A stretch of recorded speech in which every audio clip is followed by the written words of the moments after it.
Market कुठे आहे आपल्या हो हो एरियामध्ये? मार्केट वाशिमला. वाशिमलाच आहे. कमीत कमी आणि जास्तीत जास्त काय भाव राहतात याचे? भाव जास्त कमीत कमी 12,000, जास्तीत जास्त समजा 25-30. किती उत्पादन निघालं तर मागच्या वर्षी? 5.5 क्विंटल. काय दर आलते त्यावेळी? तेव्हा आले 19,800. 19,800 रुपये या प्रमाणात त्यांना मार्केटचे दर भेटले होते. आणि नमस्कार शेतकरी बंधूंनो, आज आपण भालेगाव बाजार येथे आलेलो आहे. या प्लॉटबद्दल माहिती आपल्याला येथील कृषी सहाय्यक AS टेके मॅडम यांनी दिलेली आहे. आपल्यासोबत शेतकरी आहेत, त्यांचं नाव विठ्ठल पाटील आहेत. तर त्यांनी मागच्या वर्षीसुद्धा या क्रॉपची लागवड केली होती, या पिकाची, याचं नाव चिया आहे बघा. आणि यावर्षीसुद्धा त्यांनी हे पीक त्यांच्या शेतात पेरलेलं आहे. त्यांचा मागच्या वर्षीचा अनुभव, यावर्षीचा त्यांचा कसा आतापर्यंत प्लॉट ते डेव्हलप करत आहेत आणि चिया शेतीकडे ते का वळले या संदर्भातील माहिती थोडक्यात त्यांच्याकडून घेण्याचा प्रयत्न करूया. व्हिडिओ शेवटपर्यंत पाहाजा, कारण की कमी वेळेमध्ये तुम्हाला ऑथेंटिक आणि जास्त माहिती मिळणं हे शक्य राहत नाही. त्याच्यामुळे आपण थोडेसे व्हिडिओ कधी कधी लेंदी रेकॉर्ड करत असतो. तर आपलं पूर्ण नाव सांगा. माझं नाव विठ्ठल ज्ञानदेव इकडे. विठ्ठल ज्ञानदेव इकडे. किती एकर क्षेत्र आहे आपल्या इथे भालेगाव बाजारला? क्षेत्र 8 एकर. 8 एकर आहे. बरं, कोणकोणती पिकं घेत असतो आपण इथे? सर्वच मका, कांदा वगैरे. बरं, हरभरा. ठीक आहे. चिया क्रॉपची म्हणजे चिया पिकाची मागच्या वर्षी तुम्ही ना लागवड केली, हो. बरोबर आहे? माहिती कशी मिळाली ती, किंवा का या पिकाकडे तुम्ही वळले? माहिती आम्ही युट्यूबवरून पाहिली. युट्यूबवरती फक्त सोशल मीडिया? Social media. बरं. आणि मग एखाद्या कोणत्या शेतकऱ्याकडून या संदर्भात नाही, काहीच नाही. फक्त व्हिडिओ पाहिला आणि मग पेऱ्याच आहे. बरं, त्यांनी व्हिडिओ बघितला आणि त्यांना या क्रॉपची लागवड करायची, त्यांनी डिसिजन घेतलं. बरं, बियाणं कुठून आणलं होतं आपण? बियाणं वाशिमवरून. वाशिमहून आणलं होतं. बरं, कोणतीही गोष्ट करण्याच्या अगोदर त्याचं जे फायनल आउटपुट आहे त्याबद्दल आपण विचार करतो. पेराच्या पूर्वी तुम्हाला हे तर माहित असेल ना की याचं मार्केट कुठे आहे आपल्या एरियामध्ये? मार्केट वाशिमला. वाशिमलाच आहे. आपल्या महाराष्ट्रात किंवा आपल्या जवळपास वाशिमलाच. ठीक आहे. कमीत कमी आणि जास्तीत जास्त काय भाव राहतात याचे? भाव जास्त कमीत कमी 12,000, जास्तीत जास्त समजा 25-30. कमीत कमी 12,000 पर्यंत मार्केट राहते. जास्तीत जास्त 25-30 पर्यंत असं तुम्ही पाहिलं का? हो. बरं, ठीक. ही माहिती पण ऑनलाईनच मिळाली? ऑनलाईन मिळाली. बरं, ठीक आहे. त्यांचं म्हणणं आहे कमीत कमी मार्केट 12,000 रुपयापासून जास्तीत जास्त 25,000 ते 30,000 रुपये प्रति क्विंटलपर्यंत याचं उत्पादन राहते. बरं, मागच्या वर्षीबद्दल आम्हाला थोडक्यात सांगा. मागच्या वर्षी तुम्ही किती किलो बियाणं टाकलं होतं? 2.5 किलो एकरमध्ये. एका एकरात पेरलं होतं, 2.5 किलो बियाणं टाकलं होतं, बरोबर?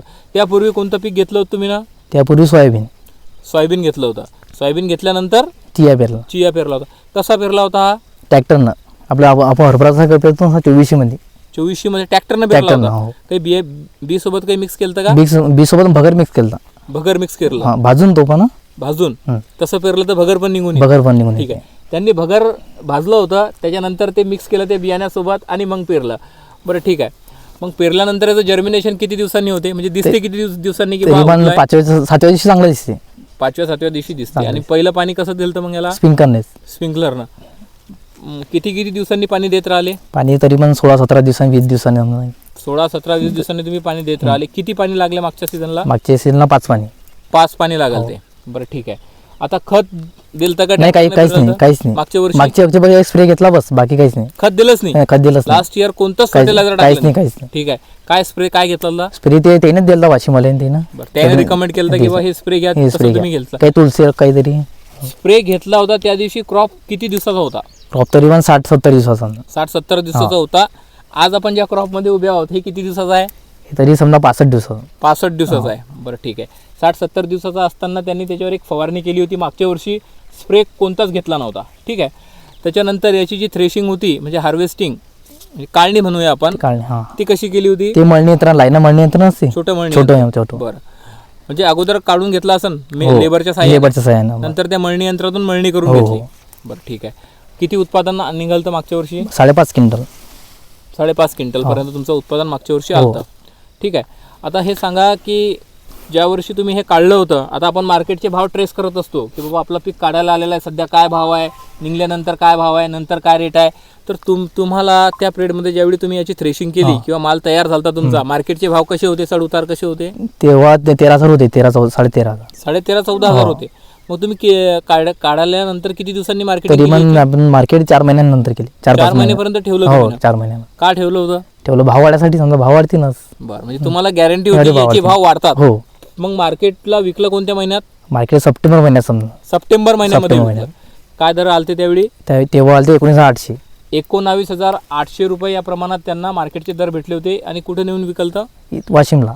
म्हणजे कृषी उत्पन्न बाजार समितीमध्ये की कोणी प्रायव्हेट नाही प्रायव्हेट खरेदीदार. प्रायव्हेट खरेदीदार. हो. बरं ठीक आहे. मग यावर्षी किती एकर टाकलाय आपण? यावर्षी 1.5 एकर आहे. 1.5 एकर आहे. हो. मग यावर्षी बियाणं आपण वाशिमहून आणलं की आपल्या जवळचं आहे? नाही आपल्या जवळच आहे. आपल्या जवळचं आहे. बरं, यावर्षी तुम्ही लेट झाले म्हणा. लेट झालं. बरं ठीक आहे. सध्या 55 दिवसाचा त्यांचा हा क्रॉप आहे. त्यांचा मोबाईल नंबर देईन मी, त्यांना तुम्ही अधिक माहिती विचारू शकता जे तुम्हाला विचारायचं आहे. पण अगोदर व्हिडिओमध्ये जर तुम्हाला त्या माहितीचं उत्तर मिळालं असेल, तुमच्या प्रश्नाचं उत्तर मिळालं असेल तर मग त्यांना कॉल करून विचारायची काही गरज नाही. तसा नंबर मी देतो अधिक माहितीसाठी. आणि त्यांना आपल्याकडून शुभेच्छा. किती वय आहे तुमचं? वय सध्या मला 23. त्यांचं 23 वर्ष वय आहे आणि या वयात ते शेती करत आहेत बघा इथे. आणि जरा कॅमेरामॅनला माझी रिक्वेस्ट आहे की थोडंसं रोटेट करून दाखवा की कसा त्यांचा क्रॉप आहे. या प्रकारचं यावर्षी त्यांनी त्यांच्या शेतामध्ये चिया सेट केलेला आहे. चियाकडे वळण्यापूर्वी त्या संदर्भातील जास्तीत जास्त माहिती ऑनलाईन ऑफलाईन मिळवायचा प्रयत्न करा, नंतरच त्याच्याकडे तुम्ही वळा असंही आमचं एक सजेशन राहील. सध्यापुरतं एवढंच. आज विठ्ठलनं वेळात वेळ काढून आपल्याला वेळ दिला, याच्यासाठी आपण त्यांचे आभारी आहोत. धन्यवाद.